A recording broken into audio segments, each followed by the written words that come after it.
जी वो आदरणीय प्रधानमंत्री जी हैं, चाहे देश के राष्ट्रपति जी हैं, चाहे उपराष्ट्रपति जी हैं, चाहे सांसद हैं, सबका एक गरिमा और एक सम्मान होता है।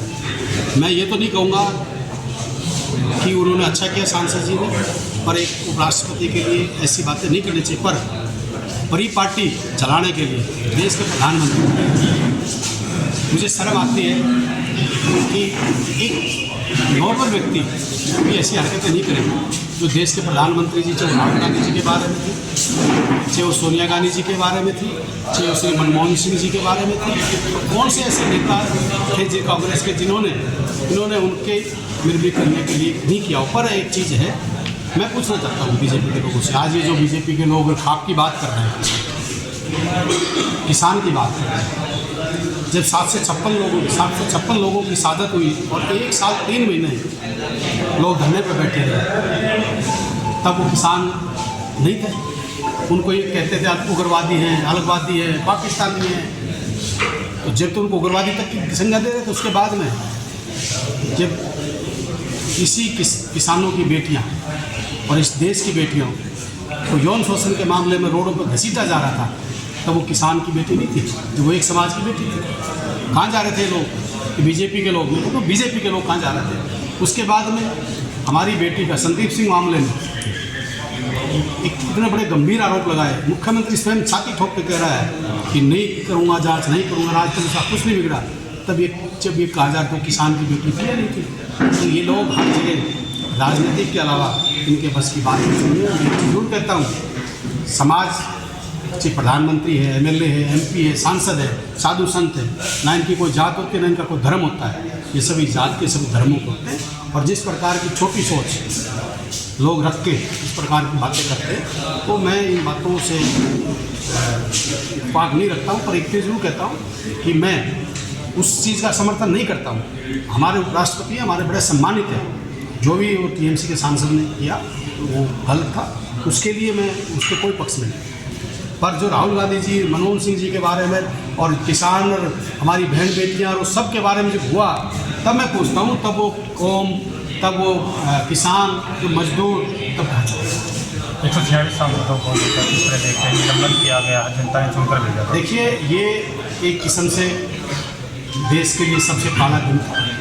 और जो पिछले जब से देश बना, आज़ाद हुआ है, उसके इतिहास में पहली बार ऐसा हुआ है तो इतनी बड़ी संख्या में सांसदों को निर्णय किया। तो ये बड़ा दुर्भाग्यपूर्ण है। और विपक्ष की आवाज़ को दबाने का काम करते, करोड़ों उन लोगों की आवाज़ को दबाने का काम करते जिन्होंने उनको चुन के वहाँ ले जाता है, कि करोड़ों लोगों की आवाज़ को दबाने का काम करते। दूसरा, मैं एक चीज़ और कह रहा हूँ, ये कहीं पर जाएगा राजनीतिक, आप देखना, मैं तो भगवान से प्रार्थना करता हूँ कि इनको सद्बुद्धि दे, ये ऐसे काम करा सकते हैं। जैसे जब लोकसभा का इलेक्शन आया, हमारे कितने जवान शहीद हुए इस देश के लिए, तो कहीं ना कहीं ये राजनीति के शिकार बन के, आप देखना, कहीं ना हिंदू, कहीं मुसलमान, कहीं जाट, कहीं गैर जाट, कहीं फलाना, ये राजनीतिक चलाएंगे। मैं लोगों से कहता हूँ, अपने दिमाग और दिल से काम लें, दिल और दिमाग से काम लें। ये राजनीतिक में कोई ऐसा काम भी कर सकते हैं कि उन्होंने किसी की जान जाए या किसी का अपमान हो, इस बात से कुछ नहीं है। सिर्फ और सिर्फ राजनीतिक अपना स्वार्थ साधने के लिए करते हैं। तो मैं इसके लिए लोगों से अपील करता हूँ कि ऐसे लोगों की कोई हो चाहिए, उनकी भगाव नहीं है। WFI के अध्यक्ष खिलाड़ी नाराज धरना दे रहे थे, साक्षी मलिक ने कुश्ती छोड़ने का ऐलान किया है, बजरंग पुनिया ने जो पद्मश्री अवार्ड था वो प्रधानमंत्री के घर पर छोड़ दिया। देखिए, ये भी बड़ा दुर्भाग्य है। पद्मश्री को फुटपाथ पे रख दिया। बिल्कुल, मैं बेटी बचाओ बेटी पढ़ाओ, बीजेपी का एक नेता लीलाराम जी बयान दे रहे, मतलब पदक तो ले आए तो क्या कर दिया। मैं पूछना चाहता हूँ, आदरणीय विधायक जी लीलाराम जी, उस देश के तिरंगे के लिए पूरा वर्ल्ड में जब वो जो लेके आते मेडल, उनसे पूछो जो उस देश का झंडा लेके चलते रखना है, उनके लिए कुछ नहीं है। तो इसलिए तो कहता हूँ कि अहंकार के घोड़े के ऊपर सवार है। इनने ना बेटी बचाओ बेटी पढ़ाओ का नारा तो दे दिया, ना बेटी आज इस राज्य में सुरक्षित, ना किसान सुरक्षित, ना युवा सुरक्षित, ना SC BC, ना गरीब, ना मजदूर। इस राज्य में कोई सोच नहीं। इस राज्य में सिर्फ और सिर्फ पैसे वाले, पूंजीपति और 2 लोग, अडानी अंबानी जैसे लोग सुरक्षित हैं। आम व्यक्ति इस राज्य में सुरक्षित नहीं है।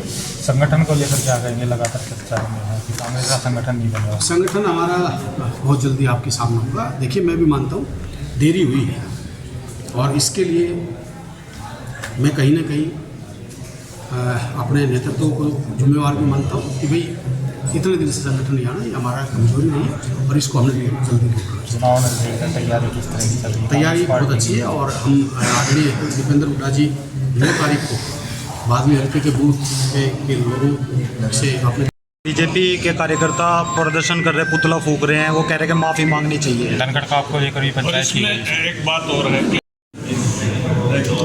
भारती का होगा हाँ, ठीक। आज फिर से जनता की समस्या सुनने के लिए कई दिनों बाद की, क्या कहना चाहिए? धन्यवाद। देखो, वास्तव में पिछले 1 महीना निकल गया जो मैं अपने इलाके में, वैसे तो भाईचारे से मैं गाँव में रहा, ब्याह शादी करी थी, दूर हुआ, पर आज काफ़ी दिन के बाद बीच में ट्रेजेडी हो गई थी से लोगों के बीच में लोग समस्या नहीं सोच सकता। आज मैं दोबारा अपने उसी रफ्तार से लोगों के बीच में जाता रहा हूँ, पर आज समस्या दोबारा लोगों की समस्या कोशिश करते हैं, विपक्ष में बैठे हैं, पर कोशिश करते हैं कि जो उसके लोगों की समस्या का समाधान करें। सरकार द्वारा विकसित भारत जन संवाद यात्रा निकाली जा रही है, किस तरह देखते हैं आप? देखिए, ये सरकार द्वारा जो विकसित भारत यात्रा निकाली जा रही है, ये सरकार का एक फेलियर है। 9.5 साल तक इस प्रदेश में, इस देश में विकसित भारत की यात्रा क्यों नहीं निकाली? आज याद आ गई।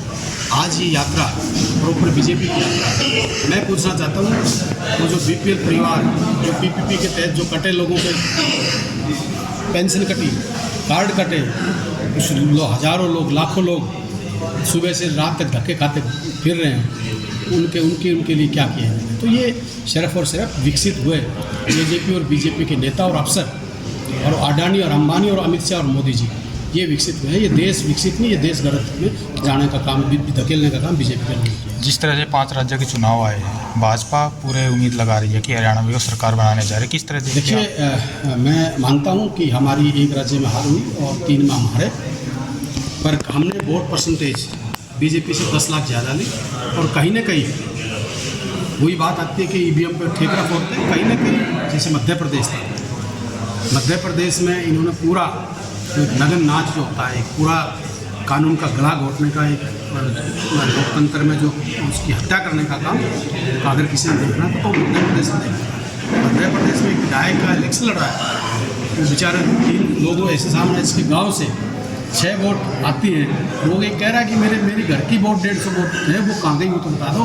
तो कहीं ना कहीं जो वहाँ कि बीजेपी का हालात आपने सबने पता है, पर मैं एक चीज़ कहता हूँ, हरियाणा के लोग मजबूत हैं, हरियाणा के लोग ताकतवर हैं, दिमाग से काम लेते हैं, इनका काम से दिमाग करने वाला नहीं। और हरियाणा में आप देखना, लोकसभा की 10 सीट कांग्रेस जीतेगी और राज भी हरियाणा में कांग्रेस का मिलेगा। बदलाव यात्रा आम आदमी पार्टी निकाल रही है, 2 राज्यों में जीत है उनकी, दिल्ली में है और पंजाब में, हरियाणा में भी बात कर रहे हैं कि सरकार बनाएगी। कि हर पार्टी आप अपने उसमें रहती है, उनका काम है, करना चाहिए, अच्छी बात है, स्वागत करते हैं, पर वो अपना काम करें, हम अपना काम करें। पर ये ज़रूर है, हरियाणा में बदलाव है, देश में बदलाव है, बीजेपी हरियाणा से जाएगी तो लोकसभा में